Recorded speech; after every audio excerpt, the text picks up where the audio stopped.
בוקר טוב, אנחנו מיד נתחיל במושב על שמירת העליונות הטכנולוגית של ישראל, אבל תחילה נאום קצר של הגנרל בדימוס גארי נורף, סגן נשיא חברת Lockheed Martin אירונאוטיקה. Thank you and good morning. It's wonderful to be here. I feel like a grade school student following General Eshel with his comments, but we're going to shift now to talk a bit about technology in this panel. And technology is an amazing word. If you're not moving forward with technology, particularly in this region, you're falling behind. Advances in our lifetime have been amazing. Technology has been used for incredible peace, or as we all know, it has been used to do dramatic damage to humankind. I don't need to tell you that you live in a very tough neighborhood, and today we will examine and explore how technology affords peace through great strength, and how the asymmetric edge it provides allows not only for strategic freedom, but for strategic initiative and for strategic deterrence. And that asymmetric edge, as General Eshel talked about, affords the state of Israel today and well into the future for the protection not only of individual families, but for the protection of the state, because this is absolutely critical as we all move forward. One such freedom and one such technology that is afforded, as you heard from General Eshel, is the F-35, the Adir. It brings to the Israeli Air Force and the Israeli Defense Force an amazing technology packaged in a flying platform. It is both evolutionary and revolutionary. It is a leap forward from any weapon system on the land, in the sea, or in the air, and it will be so for many decades to come, either friend or foe. And Israeli technology developed here in Haifa forms the bedrock of the Adir. Elbit's helmet and IAI's manufacturing technologies and capabilities and other companies here form the heart of the Adir. So born here in Israel, in the heart of Israel, forms every airplane that is flying today or will fly for the next 40 to 50 years. Now, Lockheed Martin's very proud of that relationship. As a former airman, I'm very proud of the relationship that our air forces have. And I'd like to leave you, because we've all been taught in military schools, that you leave people with three thoughts and then three get off of the stages. So what I'd leave you with today are three thoughts as this panel on technology goes forward.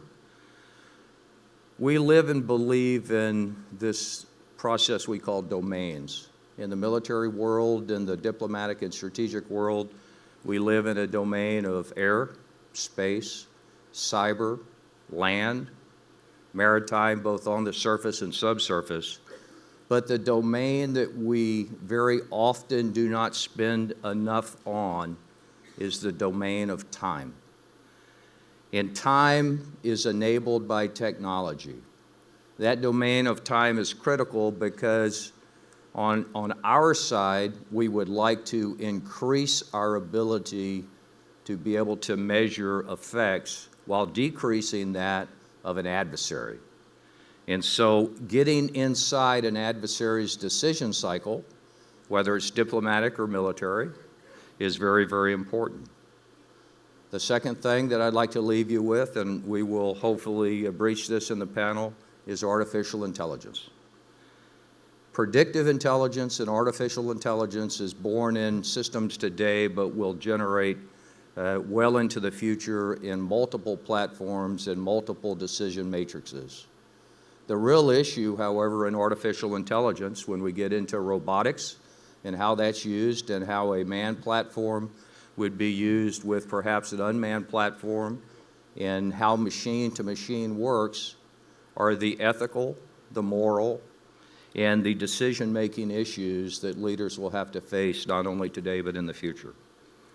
And the third and perhaps the most important, and again, General Eshel touched on this, is the importance in the integration and management of multi-domain command and control. Now that's a lot of words, and what does it really mean? It means the integration of all capabilities, again, from diplomatic, from political, to military intelligence and execution, to where the management of command and control in a multi-domain, and very often in collaborative operations with coalitions in many nations, is critical. Again, if you have multi-domain command and control and analysis and judgment, you will be able to increase your decision matrix and decrease that of an adversary. The fusion of that data from things such as radars, space vehicles, down to human intelligence is absolutely critical, and it is something that technology will enable and forward.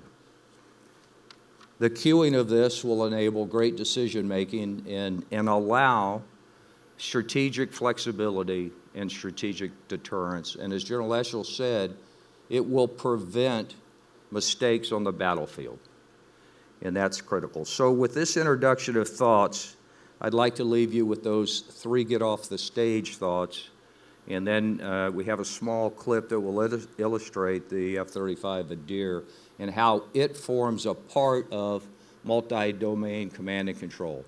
It's no longer an individual platform.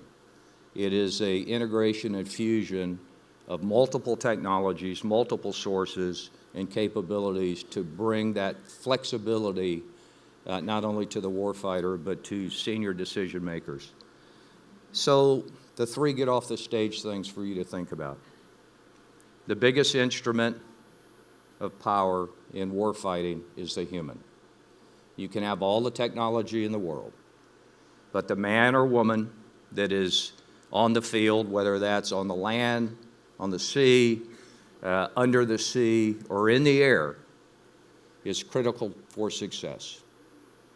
Second, the most important person in the discussion of air power and the biggest advocate of air power should be the mother of a soldier, because air power overhead any operation facilitates and supports not only success but survivability.